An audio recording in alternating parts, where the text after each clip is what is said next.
Hello and welcome to another update video about the DXY. Yeah, DXY is finally coming down, getting to that next, we did get to that next support level in the last video, and we're currently following here the outline structure on the chart. Price action to the downside currently makes it likely that this is a third wave as indicated on the chart and as discussed in the last video.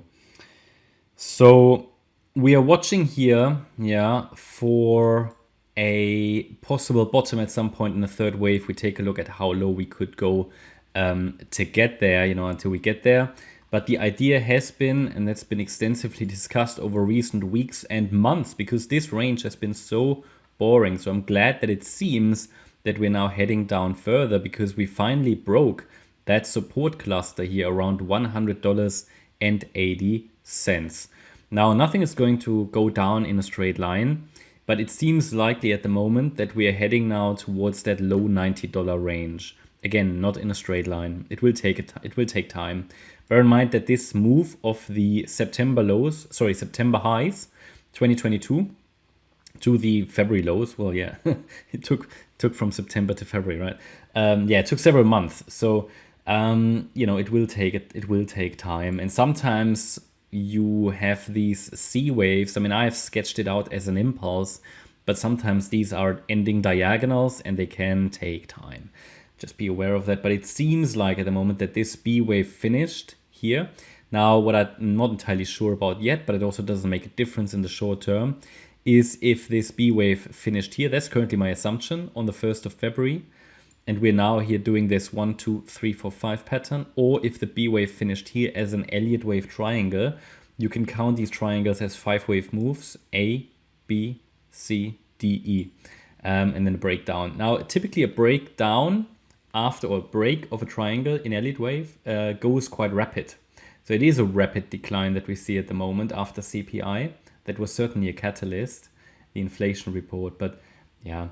It's a third wave is also rapid, so we can't really, we don't know at this stage. Simple, but the trend is being followed that we've been waiting for lower, and I think at some point in previous videos I showed you 3 scenarios, but eventually all of them pointed towards lower prices. So I'm glad that the trend is being followed. Now let's look at where we are heading. So in the last video, I think we had just broken out of this triangle, and the idea was to first get to $100.80, which is the next support. I thought we'd get at least a bit of a bounce before we head down lower, but the fact that we didn't even get a reaction indicates the market really wants to wrap this up and go down lower now finally. And what we can use now is the Fibonacci extensions to calculate a target. So if we take the length of that wave 1, we go to the high of the wave 2, then a typical target, I think I told you in the last video, this 1.618 extension level, just above $99 here, $99.20 roughly, would be a common target for a third wave. And at the moment, it seems like we want to get there. We have now approached the 1.236 extension, not so much of a relevant extension level. The 1.618 extension is more relevant, and also we don't really see any reaction here. So it seems likely that we're heading to $99.17. Yeah, I mean, it's been drawn pretty accurately actually.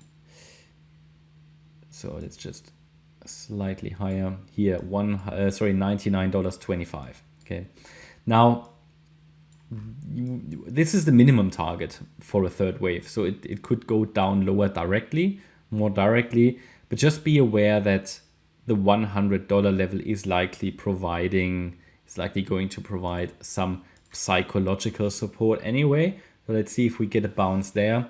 Certainly we broke through that support cluster at $100.80, which is good to see.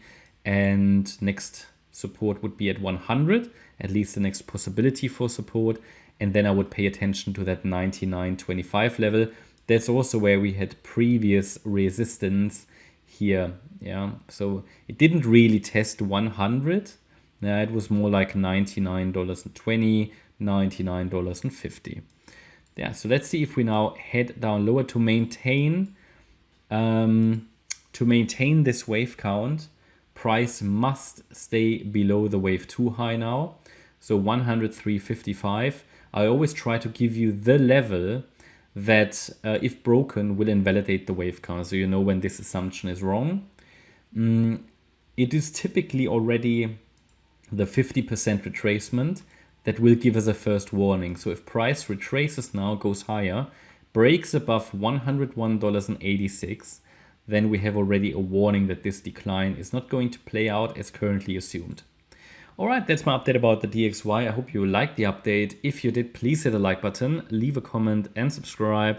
And if you really like the content, then please check out the channel membership. Thanks a lot for watching. Bye-bye.